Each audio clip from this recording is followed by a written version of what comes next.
السلام عليكم ورحمة الله.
الحمد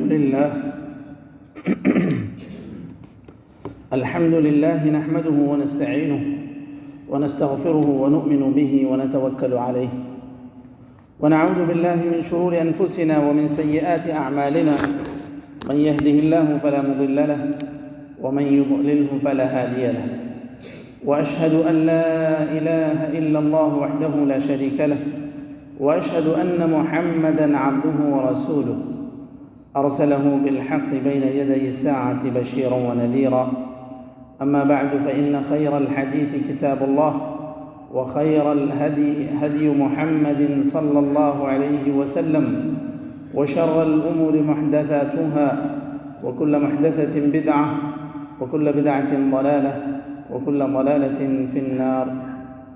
أعوذ بالله من الشيطان الرجيم. يا أيها الذين آمنوا اتقوا الله حق تقاته ولا تموتن إلا وأنتم مسلمون. وقال تعالى: يا أيها الناس اتقوا ربكم الذي خلقكم من نفس واحدة وخلق منها زوجها وبث منهما رجالا كثيرا ونساء، واتقوا الله الذي تساءلون به والأرحام إن الله كان عليكم رقيبا. وقال تعالى: يا أيها الذين آمنوا اتقوا الله وقولوا قولا سديدا يصلح لكم أعمالكم ويغفر لكم ذنوبكم، ومن يطع الله ورسوله فقد فاز فوزا عظيما. أما بعد، إخوة الإيمان، أوصيكم وإياي أولا بتقوى الله في السر والعلن. وبعد، سنتحدث في هذه الخطبة حول موضوع آداب السوق. إخوة الإيمان، إن شريعة الإسلام جاءت لتنظم شؤون حياة الإنسان، ومنها السوق. فجاء الإسلام بتوجيهات شرعية وآداب وتعليمات قيمة. ولقد كان العرب في جاهليتهم يقيمون الأسواق كعكاظ ومجنة وذوي المجاز، فلما جاء الإسلام تحرجوا: هل يقيمون تلك الأسواق أم لا؟ فقال تعالى: ليس عليكم جناح أن تبتغوا فضلا من ربكم أي بالتجارة في الحج وغيره. ولقد أثنى الله تعالى على رجال يزاولون البيع والشراء ولا تلهيهم هذه التجارة عن ذكر الله. قال تعالى في سورة النور: في بيوت أذن الله أن ترفع ويذكر فيها اسمه يسبح له فيها بالغدو والآصال رجال لا تلهيهم تجارة ولا بيع عن ذكر الله وإقام الصلاة وإيتاء الزكاة يخافون يوما تتقلب فيه القلوب والأبصار. إخوة الإيمان، ومن آداب السوق ذكر الله تعالى، لأن السوق غفلة ولهو، والمسلم يذكر الله في كل أحيانه، ويكون ذكره لله مصاحبا له في شؤونه. قال تعالى: فإذا قضيت الصلاة فانتشروا في الأرض وابتغوا من فضل الله واذكروا الله كثيرا لعلكم تفلحون. وإن النبي صلى الله عليه وسلم كان يمر بالأسواق ويراقبها، ولذلك عابه المشركون فقالوا: ما لهذا الرسول يأكل الطعام ويمشي في الأسواق؟ والنبي صلى الله عليه وسلم يأمر بالمعروف وينهى عن المنكر ويوجه في الأسواق. مر النبي صلى الله عليه وسلم في السوق على بائع الطعام فأدخل يده في الطعام فنالت أصابعه بللا، فقال: ما هذا يا صاحب الطعام؟ قال: أصابته السماء يا رسول الله. قال: أفلا جعلته فوق الطعام كي يراه الناس؟ من غشنا فليس منا. رواه مسلم في صحيحه. إخوة الإيمان، ومن آداب السوق الحذر من الأيمان الكاذبة، وحذر البائع من الإقدام على الأيمان الكاذبة. فقد صح عن النبي صلى الله عليه وسلم قال: ثلاثة لا يكلمهم الله ولا ينظر إليهم يوم القيامة ولا يزكيهم: المنان والمسبل والمنفق سلعته بالحلف الكاذب.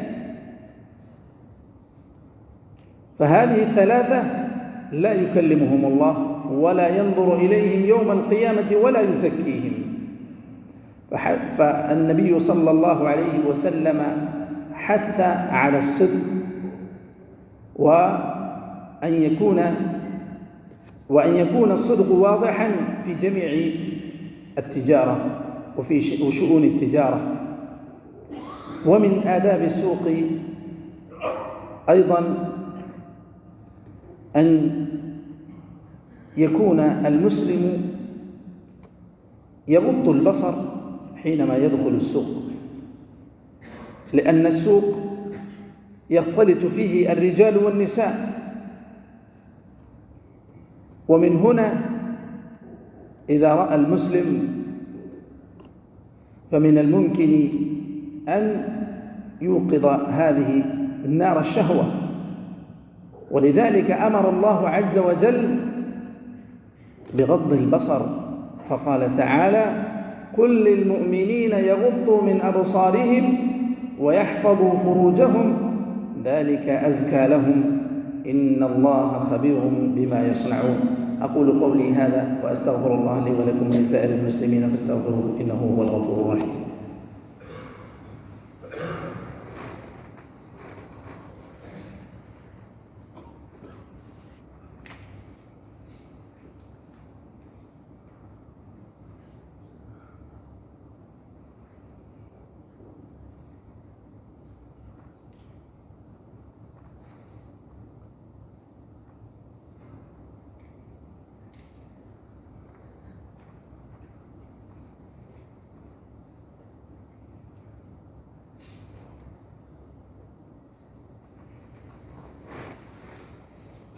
الحمد لله على إحسانه، والشكر له على توفيقه وامتنانه، والصلاة والسلام على رسوله الأمين وعلى آله وصحبه أجمعين.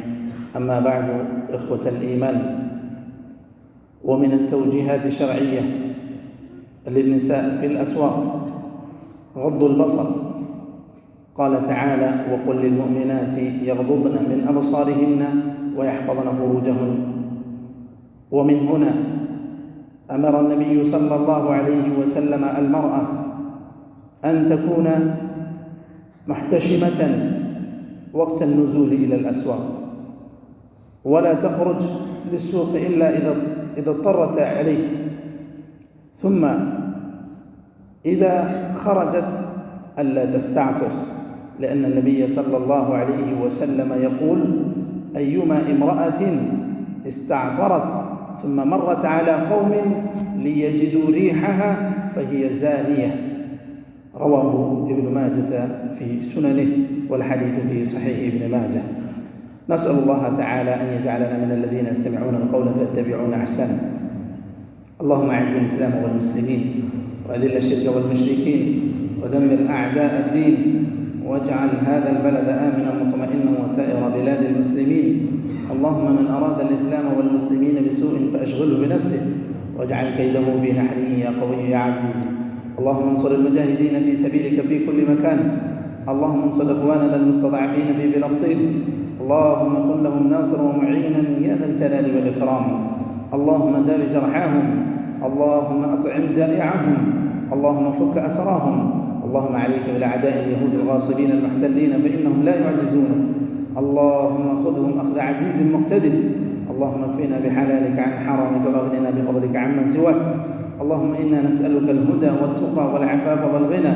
اللهم إنا نسألك الجنة وما قرب إليها من قول وعمل، ونعوذ بك من النار وما قرب إليها من قول وعمل. اللهم أغثنا، اللهم أغثنا، اللهم أغثنا غيثا مغيثا مريا مريعا نافعا غير ضار عاجلا غير آجل. اللهم اسق عبادك وبهائمك وانشر رحمتك وأحيي بلدك الميت. اللهم اقض الدين عن المدينين، واشف مرضانا ومرضى المسلمين، وارحم موتانا وموتى المسلمين.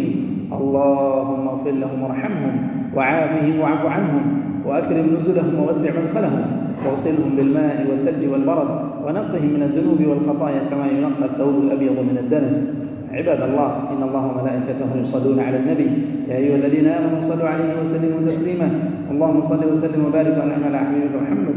ورضى الله عن الخلفاء الراشدين أبي بكر وعمر وعثمان وعلي، وعن سائر صحابة نبيك أجمعين، وعنا معهم بعفوك وكرمك وجودك يا أكرم الأكرمين.